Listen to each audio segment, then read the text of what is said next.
Yeah, well, if you didn't have defeat, would there be any real teachings to success? Would there be any real gratification? I noticed that when I've worked harder for something, the food tastes better, the success feels better because I actually put in something there.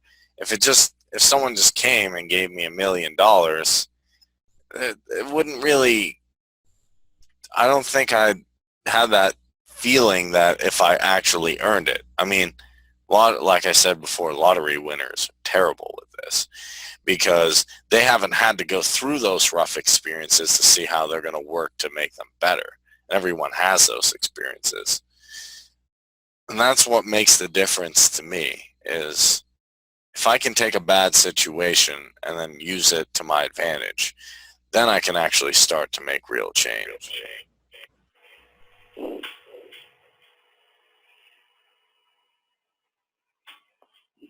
Someone's unmuted there. Did you want to talk? It's me, Chris. I switched to the telephone. You should turn your computer speakers down then. Yeah, there's a little bit of an echo. I'll be right back. Anyway,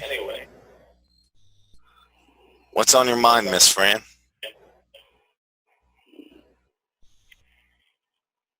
There we go. I left the Zoom meeting and got back on the phone. All right, so what was on your mind on that subject? Oh, I was just listening to what Carly had to say, and I totally agree with her. And I applaud Marcia with her efforts to actually dig in and make calls. It makes a big difference if you have the numbers and you have a list to market to. Your marketing list is everything when you're trying to build a following, when you're trying to get your programs out there and make it known that you're active and you're engaged. To use your list and market to your list is a big part of growing your internet.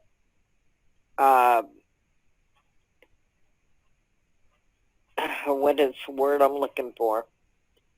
Just say following. Your following, yes, thank you. Yeah, it definitely is. And also just creating that awesome relationship. But aside from marketing, because marketing just one aspect, I think anything can happen in life where I get knocked down, such as marketing, such as when I first tried to send stuff to my list, I didn't really get a good response and people unsubscribed. But then a lot of people responded. So the interesting thing is, if I take that and look at the unsubscribers, I could get really discouraged really fast. But if I look at some of the people who responded in a positive way, then I can really feel good about what I'm doing.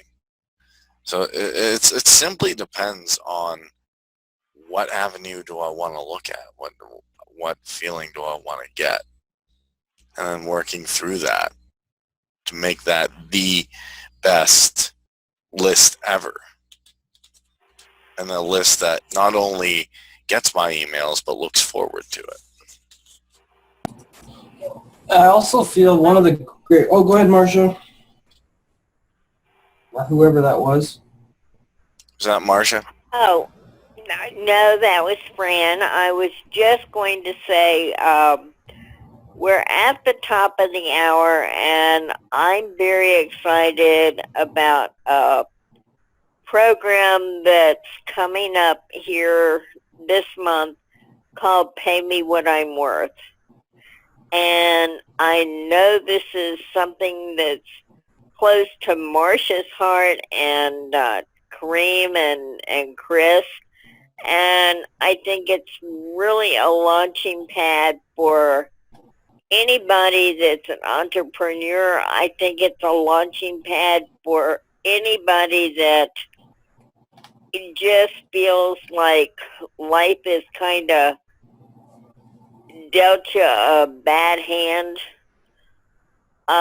Speaking about pulling yourself up and dusting yourself off and learning your key values of what you're worth, I think that's an opportunity that's coming up that everybody should take advantage of. And I can even put that into changing negative experiences into positive. We definitely had a good discussion here and people can learn a lot. However, this is an opportunity to do it for a whole year. And it's not just that, that's one component. But definitely before I was part of this class, I used to look at negative experiences like something terrible, and I had to push, and try, and fix it. And I couldn't move on to the positive part of it because I was always trying to fix the negative. I was basically sitting there beating a rock with a hammer when I could go out there and do something that was going to help me.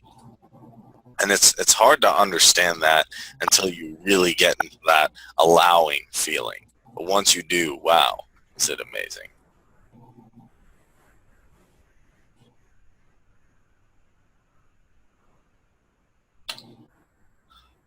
Does that? And I want to thank you for that. Thank you so much. Fran. That's Marsha, Kareem. No, I was addressing Fran. I was like, no, Fran, and thank you for bringing that up, Fran, because it really, that actually does fit in well with our subject tonight. That actually can add a whole new thing for people who are like, oh, I watched this video. What else can I do?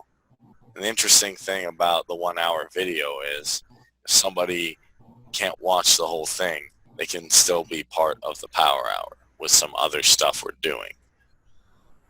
Very true. You're more than welcome. I'm going to mute back out and just be a listening participant at this point. I do have a comment. If on my Facebook wall, I came across several interviews that Soul did with a few people. I don't know who these people are, but the title of it, it's my top post, is Turn Financial Fears into Cheers. And I was very amazed because these are professional.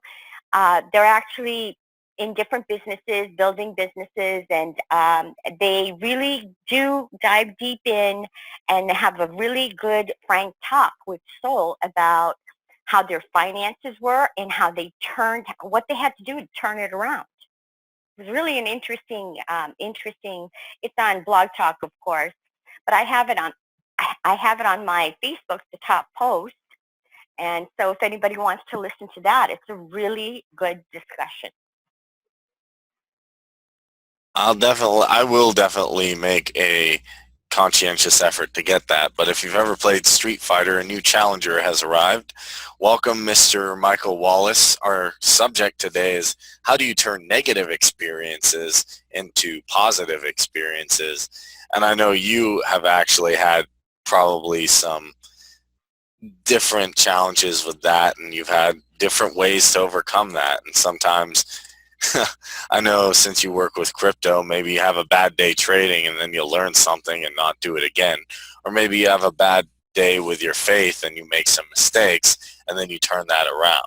So I'm just curious, have you had any experiences like that? A